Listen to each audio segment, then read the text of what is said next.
Doni Amansa, siswa SMA Negeri 1 Unaha Konawe, Sulawesi Tenggara, batal lolos pasukan pengibar bendera pusaka atau Paskibraka Nasional dan mendadak digantikan oleh WSP yang merupakan anak perwira polisi. Batal lolosnya Doni menjadi Paskibraka Nasional ramai diperbincangkan seusai diunggah akun Twitter @txtdr berseragam pada Minggu 16 Juli 2023. Doni dinyatakan batal lolos Paskibraka menjelang keberangkatannya ke Jakarta. Doni digantikan oleh siswa lain berinisial WSP asal kota Bau-Bau, Sulawesi. Dilansir Tribunnews.com pada Senin 17 Juli 2023, bermula saat Doni mengikuti seleksi Paskibraka Nasional. Hal itu dijelaskan kuasa hukum Doni Amansa, Andre Darmawan. Doni disebut kembali melakukan pembekalan pada 6 dan 9 Juni 2023.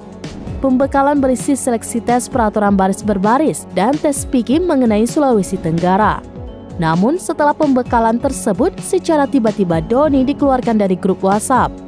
Andre menegaskan seharusnya tidak ada seleksi lagi menurut peraturan BPIP nomor 3 tahun 2022 tentang program pasukan pengibar bendera. Dikatakan Andre, seleksi tingkat provinsi perwakilan Paskibraka Nasional harus selesai paling lambat 31 Mei 2023. Andre menuding seleksi berkedok pembekalan sengaja dibuat untuk tidak meloloskan Doni Amansa.